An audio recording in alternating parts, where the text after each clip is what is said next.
បាទសួស្តីបងប្អូនទាំងអស់គ្នាថ្ងៃនេះឃ្លាំងលក់គ្រឿងចាក់ CSK នៅប្រទេសជប៉ុនយើងខ្ញុំគឺកំពុងតែឡើងទូថ្មីទៅស្រុកខ្មែរទៀតហើយខ្ញុំបាទខានធ្វើវីដេអូយូរគឺពិតជាមានអារម្មណ៍ថានឹកបងប្អូនទាំងអស់គ្នាណាស់ក៏ព្រោះថាការងារនៅប្រទេសជប៉ុននេះឥឡូវគឺរវល់ខ្លាំងមែនទែនហើយបើសិនជាអ្នកនៅជប៉ុនរវល់ដូច្នេះក្រុមការងារ CSK នៅស្រុកខ្មែរយើងខ្ញុំក៏រវល់ផងដែរទម្លាក់ទូច្រើនពេករហូតដល់យើងទាំងអស់គ្នាស្វែងរកបុគ្គលិកចូលធ្វើការថែមហើយសួរថាស្វែងរកបុគ្គលិកអញ្ចឹងតើវាស្រួលដែរទេបាទបងប្អូនគឺវាមិនសូវស្រួលទេយើងត្រូវការរើសបុគ្គលិកដែលជំនាញនៅក្នុងផ្នែកអ្វីមួយបើសិនជាផ្សារគឺផ្សារឲ្យចំបើសិនជាចេះជាងម៉ាស៊ីនចេះឲ្យចំហើយបើសិនជាចេះធ្វើបូមឬក៏ចេះតភ្លើងគឺចេះឲ្យពិតប្រាកដអញ្ចឹងសួរថាតើឲ្យតែចេះចំមុខជំនាញតើអាចចូលធ្វើការកន្លែងយើងខ្ញុំបានដែរទេគឺនៅទេបងប្អូននោះគឺគ្រាន់តែជាតង់ទី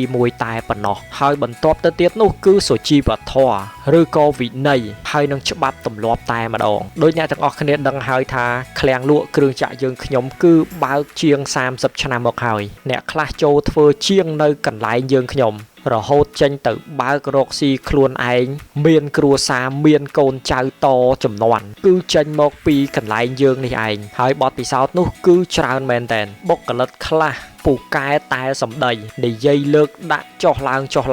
មើលទៅស្មាតតែគាត់នឹងធ្វើការច្រើនជាងគេ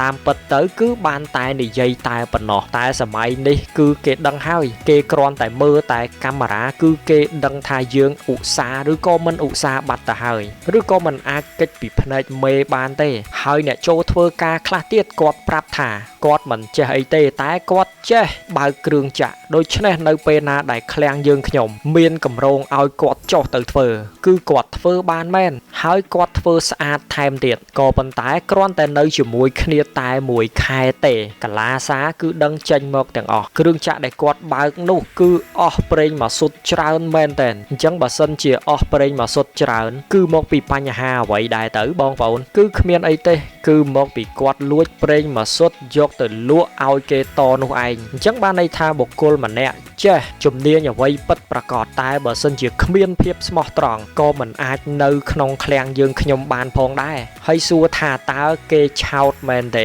ដោយតកង់គ្រឿងចាក់ទាំងអស់ដែលមួយចំនួនតូចចូលចិត្តលួចប្រេងម៉ាស៊ូតយកទៅលក់គិតថាឃ្លាំងមួយគេមិនដឹងមែនទេគឺគេដឹងច្បាស់ណាស់គេដឹងសឹងតែមួយថ្ងៃស៊ីប៉ុន្មានលីត្រ1ម៉ោងស៊ីប៉ុន្មានលីត្របើសិនជាតកង់បើកកុងទ័រលបឿនលឿនឬក៏ឡើងហ្គាខ្លាំងស៊ីប៉ុន្មានលីត្រគឺគេដឹងច្បាស់ណាស់ក៏ព្រោះថាគឺមានអ្នកជំនាញមួយទៀតគាត់ជំនាញខាងម៉ាស៊ីនកម្រិតម៉ាស៊ូតបាញ់ចូលទៅក្នុងប៊ិចក្នុងពេល1នាទីបាញ់ទៅប៉ុន្មានដងហើយជុំម៉ាស៊ីនរបស់គ្រឿងចាក់ដែលកំពុងបើកនោះវាវិលប្រមាណពាន់ជុំក្នុង1នាទីដែរគេគុណតែលេខគឺគេដឹងខ្ទេចគ្មានសល់ដូច្នេះនៅក្នុងរឿងនេះគឺចង់បានន័យថានៅក្នុងពិភពលោកនេះគឺគ្មានអ្វីអាចកំបាំងនោះទេភាពអាចកំបាំងនោះគឺគ្រាន់តែគេមិនចង់និយាយចេញក្រៅខ្លាចយើងខ្មាស់គេតែប៉ុណ្ណោះហើយអញ្ចឹងសួរថាតើឃ្លាំងរបស់យើងខ្ញុំរើសតែអ្នកដែលមានជំនាញហើយនឹងអ្នកដែលមានសុជីវធម៌ទេមែនទេ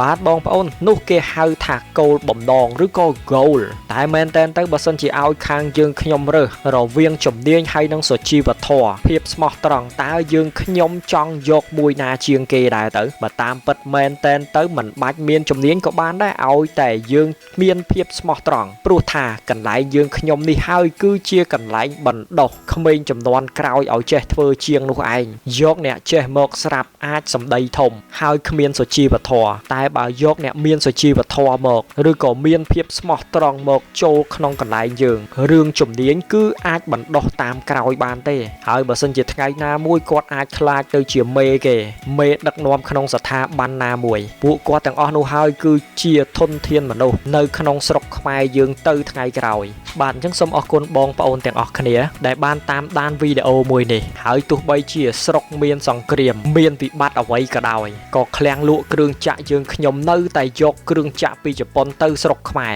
ឲ្យខានតែបានស្រុកទេសគ្មានគ្រឿងចាក់គឺប្រៀបដូចជាមានម្ហូបគ្មានចានដាក់មានបង្គន់តែគ្មានទ្វារបិទបើសិនជាទីផ្សារគ្រឿងចាក់កាំងឬក៏មិនអាចនាំចូលទៅខ្មែរបានផ្លូវថ្នល់ស្រុកយើងគ្រាន់តែមួយឆ្នាំជាងអីទេនឹងខ្ទេចអ អស់មុខរបរនៅក្នុងស្រុកខ្មែរមួយចំនួនធំនឹងវិលទៅដូចចំនួនអតីតកាលដោយប្រើកម្លាំងមនុស្សសុទ្ធបាទអញ្ចឹងសូមអរគុណបងប្អូនទាំងអស់គ្នានិងជួបគ្នាក្នុងវីដេអូក្រោយៗទៀត